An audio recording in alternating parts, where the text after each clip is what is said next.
Hey friends, are you ready for another fun day of summer adventure camp? I know I am. I'm your host Brock Eastman, and today we're going to hear from Dandi, author of over 500 books. That's right, 500 books. She's going to help us begin to write our very own story. And you know one of the most important things that goes into a story? Characters. So today, let's listen in as Dandi talks to us about developing characters for our story. All right, can't wait to see you on the other side. Welcome to Writing Camp. I'm Dandi Daley Mackall, and I've written slightly over 500 books that have been published. But this camp is about you guys, and I love it that you want to be here. And that tells me something about you. It tells me that you may be writers, because most of the world hates to write. So if you like to write, that might be something you want to listen to, because you can put your ideas down and others can read them, and you learn a lot about yourself and other people and even God. So when I start writing, I like to start with a character, and that's for a couple of reasons.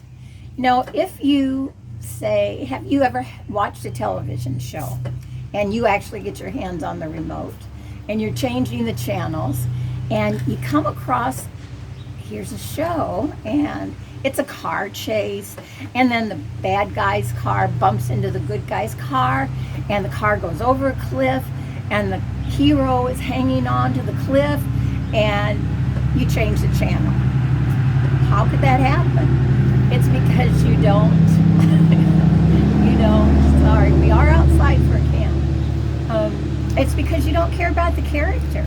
But if you care about one of my characters and say, you know that she's walking into a new school and she's very nervous, and when she goes into the lunchroom for the first time, she sees finally a couple of kids she recognizes from her class, and so she goes to that table and starts to sit down, and the really pretty girl at the head of the table says, oh, that seat's saved, you can't sit there.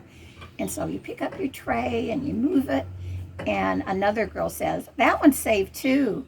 They're all saved, says the pretty girl. And you feel for that character, even though it's just such a little thing. It's not being able to sit at a table. So our job as writers is to get a character that our readers are going to love and feel for and care about. And I'm going to tell you another one. In Larger Than Life Laura, this book has everything I know about writing, by the way. I'm going to let Lainey, the girl who narrates the story, tell you why you should start with a character. All right, you ready? Actually, the first chapter is called Character. This isn't about me, this story I mean, so already you've got a reason to hang it up. At least that's what Mrs. Smith, my teacher, says. She teaches fourth graders in Paris, Missouri, but I think she'd rather, about 100 million times rather, be in Paris, France, writing her own stories. So anyway, she says you got to start with a character when you start your story.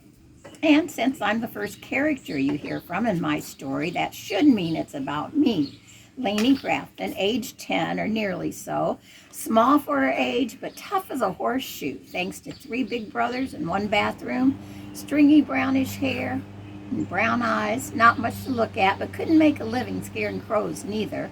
But it's not about me. Because once you get yourself a character for your story, Mrs. Smith says you give the character a problem. And the whole rest of the story is about that problem getting bigger and bigger, and the character getting to be a better and better person, and then the character solves the problem, and that's it, the end. Only it's not me what's got the problem, and I'm not a better person than I was 3 months ago when all this stuff happened. Just ask my daddy or any of my 3 stupid brothers if you don't believe me. So like I said, this story's not about me. And Mrs. Smith, if you're out there reading it, well, I'm just sorry about that, but that's the way it is. Sometimes stories don't work out like they're supposed to. And that's pretty much what a story is about, is that character having a problem. So, how do we make a character like that? I think the first thing that comes to mind is, what does that character look like? And we talk about an outside description. could be brown hair and hazel eyes and walks kind of different, like with their toes pointed in, or maybe he's very tall, the tallest one in his whole class. And outside he always wears jeans and a flannel t-shirt, even in the summer. Or maybe she has blonde hair and it's curly, or black hair and it's long and straight. Those are all just details about the outside, and they could be important, but you never hand them out like you're on a silver platter handing to the reader, this is what they look like. Instead, you got to do it sort of subtly. Means in action. Why tell somebody about a character, something on the outside, unless it really matters? And so, when larger than life Laura, that's what they end up calling Laura, when since she's a new girl and she comes to Laney's school, and when she comes, there's a lot of things you could say about this gal. Let me tell you how Laney describes her. Then I saw her. I've seen her so much since the first time that it's honest to Pete hard to say what I thought she looked like. And this is something I never thought about as a writer of real things you haven't made up. It's easy to write it isn't easy to write the truth, even when that's all you set out to do. And then she goes on and talks about, I guess I remember that this was the biggest girl I'd ever seen. Right away I wondered if she was stuck in the doorway because she was still standing there, filling up the whole space. And then she goes on and tells some things about her. But the focus of this outside description, it's the smile. I'm Laura, the girl said. Her mouth joined her eyes in that smile. She glanced around the room like she was giving each of us a little piece of her smile. And then I skipped some, and she says, then Laney says, Laura's smile got big enough to show us her tiny white teeth. One of the front ones was missing, and that made her look stranger than fiction. She stayed there, standing in that exact center of the doorway. And the most significant thing is that smile. It doesn't go away. It's there all the time, even when people are mean and have meanness against her. It's that outside smile that tells us something more about her. And even more important than that, you know how when Samuel was trying to choose a king out of David's family, and his brothers were mighty and big and awesome and on the outside, and God said that he doesn't look at the outside, but he likes to look at the inside. Man looks at outside of us, but God looks at the inside. So our character's got to have an inside description. We're going to take a little break, and then we'll come back.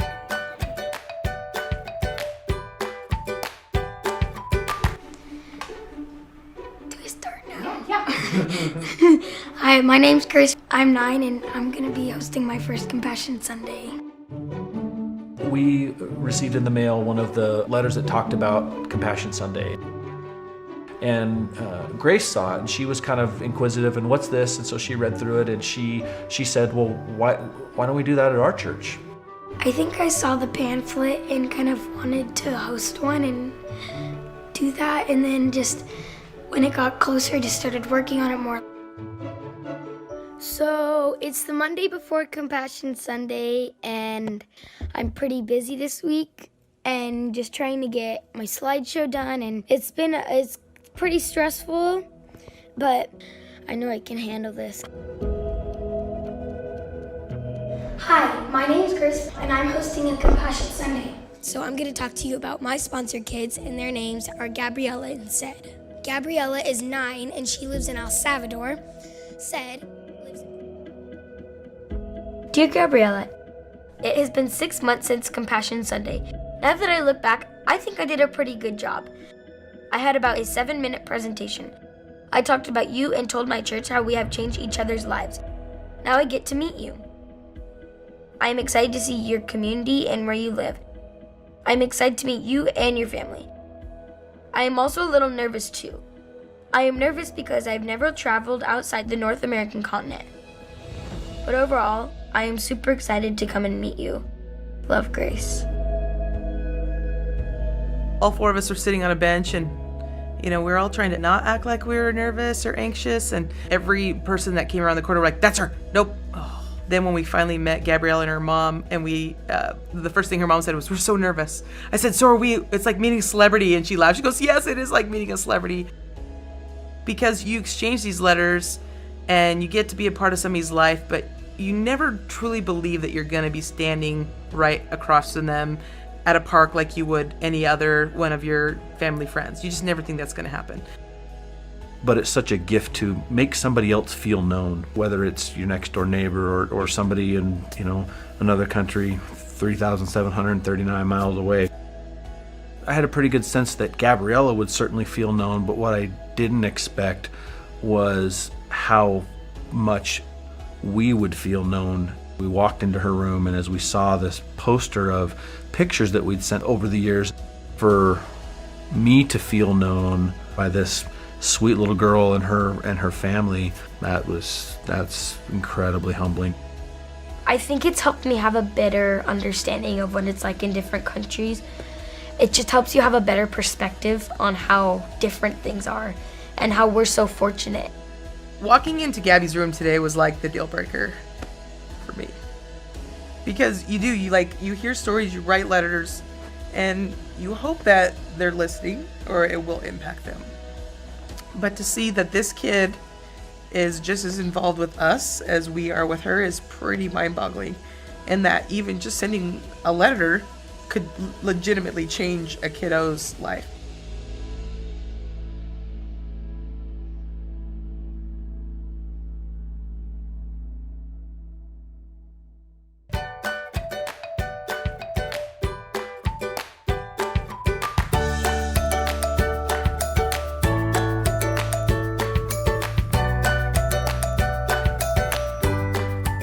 We're back at camp, and I hope you had a good break, and now we're back to work, and I hope it's fun, because I think writing is so much fun, and even developing a character is great. You're creating a whole character.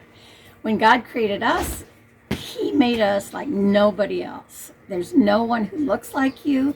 There's no one who thinks and feels and has experiences that you have. And all of that goes into writing and into making you who you are. So when we create a character, that's kind of what we're doing too. And if you hear any noise in the background, we have other campers who are playing a little softball, and one is doing chalk, and yeah. So we'll show you them in a little bit maybe. All right, anyway, I want to give another example of this outside description. Winnie the Horse Gentler stars, oddly enough, Winnie. And this is how on the first page she slips in a little description of herself and of her sister. All right, she says, Lizzie, my little sister, darted past me to walk the dirt path backward while talking as fast as a horse's trot.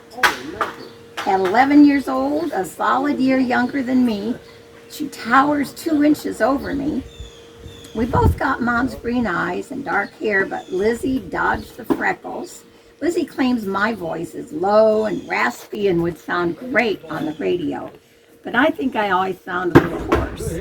Winnie, Lizzie's voice, usually soft as a Morgan mare's winter coat, sharpened.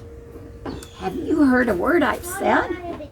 Nope, I answered, picking up the scent of pines and poplar trees from the fields, and maybe horse.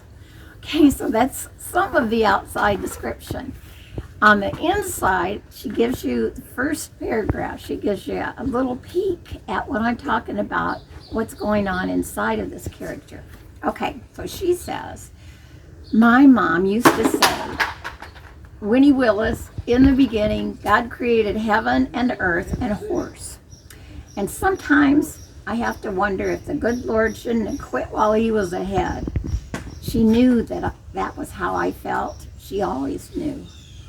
And so we get to see, which is true, and kind of the main part of her character is she is great with horses. She understands them and knows them. In fact, when she describes people, she describes them in horse terms. She thinks her teacher is kind of like a Brumby horse. Brumbies are Australian outback horses, kind of wild and kind of grumpy and kind of scraggly, but they do have their fine points as well. She thinks her nemesis, Summer, who is always doing awful things to her, that she's sort of like a high-spirited American saddle horse. They're beautiful horses.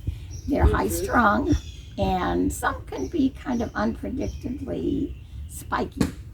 And then her friends are like, Morgans and Appaloosas and everything, and that's how she understands her world from the inside. So anyway, more on the inside development of your character. You need to know 10 times as much about your character as any reader will pick up, because it's for you. And in fact, one of the things I'm going to ask you to do at the end of camp number 1 is to create your character until we get together again and use that character in a story. Take that character with you wherever you go and figure out, what would this character think about what I'm seeing right now, or what I'm doing, or how would she describe, or what would he do in this situation, until you know so much about that character that it will come out when you write about your character. All right, so for example, is your character kind, and how does that character show it? Or is he insecure, and so he acts like he knows everything? Or does somebody want to be like the most famous athlete in the world, but inside really just wants attention? So you think about who your character is inside, but how are you going to show it, right? There are a lot of ways, and we'll be talking about those, of course. One of them is, what does your character want? As you sit there right now and begin your story, what does this character think that she wants more than anything in the whole world? Well, first of all, if I were you, if I were a 4th grader, I would write about a 4th grader. If I were a 3rd grader, I'd write about a 3rd grader. And you know why? Because you have the edge on knowing what a 3rd grader or a 4th grader or 2nd grader, what they're like, what the right words are in your dialogue, the way that kids think at that age, because you are one and because you have been around people your age. I, on the other hand, I have to research because it's been too long since I was in 3rd grade. And things have changed, and language has changed, and the way we look at things has changed. But you already know that. Your research is done. Mine just begins. I have to eavesdrop on kids in a park. I have to eavesdrop on kids and what they say in any kind of gathering. I have to watch them, like some of these other kids in camp. Watch you turn it there and look at these two right here. Now that looks like the noisy one over there, playing and kind of hitting that, getting the bat instead of the ball. And down here we have the quieter one until she yells at the other one. So back to me. That's the kind of thing I've got to study, but you already know. So that would give you one leg up. Then decide what your character wants. Now, you're going to know your character better than she does when the story starts. Remember, you're going to give her a problem, but we're going to do that next time when we talk about plot. Right now, the way you could develop is, first part, you've got your character, and you really know this character, but you have to decide, what does she want today as she wakes up? If only I could. Now, she could want something like a necklace, her sister's necklace, or a dress like her sister's, or she could want to be popular, or a sports star, or get on the soccer team. And it has to be something that she's willing to do all kinds of things to try to get this thing that she thinks she wants. And then the next step, which is even more important, is, why does she want it? And that gets you to inside motive and what her need is. Want and need aren't the same thing, you know that. So if she wants a necklace, maybe her need is that she needs to accept herself the way she is. Maybe the necklace belongs to her sister, and she wants that necklace because her sister is very popular everywhere she goes and pretty and goes to dances. And she thinks if only she had one, she'd be great. And already, depending on what kind of story that you're going to be writing, it's good for readers to see that that's not really what you need. The need goes deeper, and we know that Christ fills those needs. And however you end up writing the story, it will be obvious that there's more to the story, that this character needs something. And that's what you want her to discover by the time you get to the end of the story. She's going to learn something. And like Lainey said, she'll have this problem, and it'll get bigger and bigger and bigger until she gets it, because she's going to grow as a person.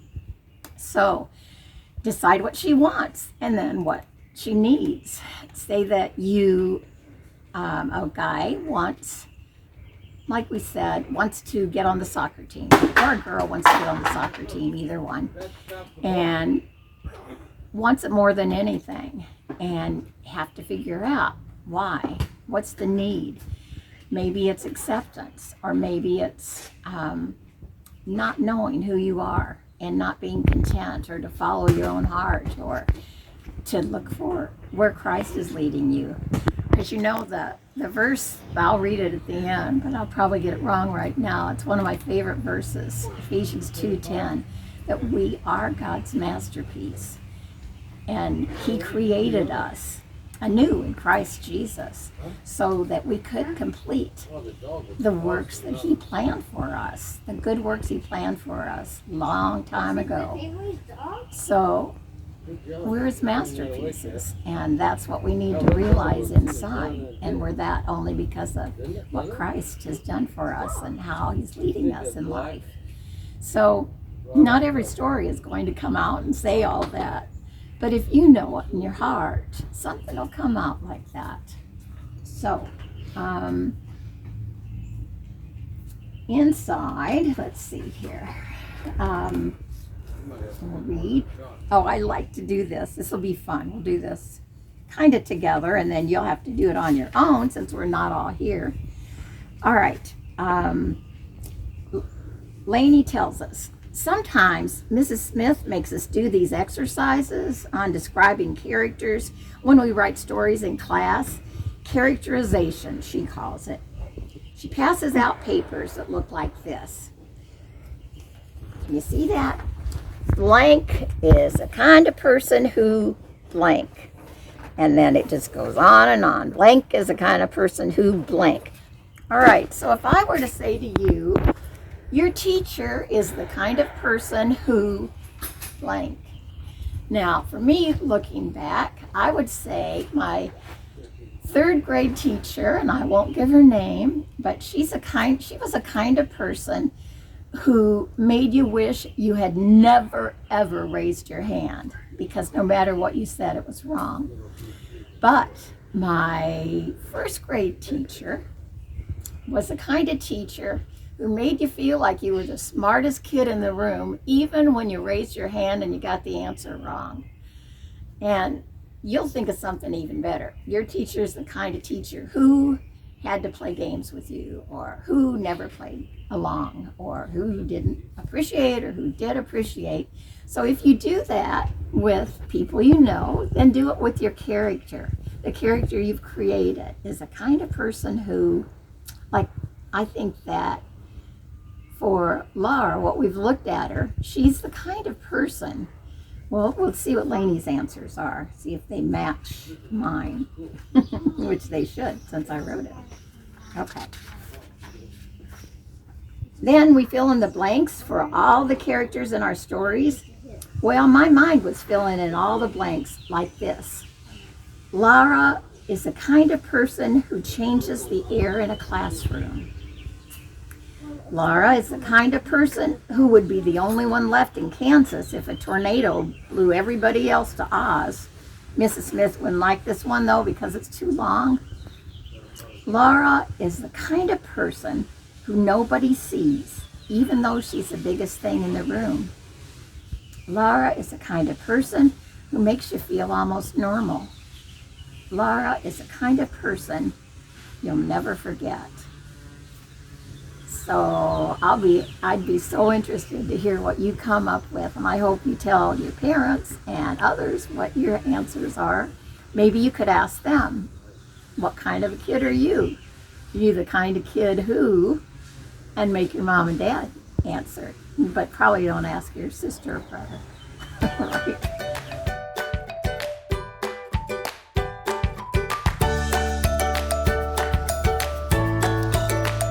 Well, that was the last page of my book, and that was the last sip of my coffee.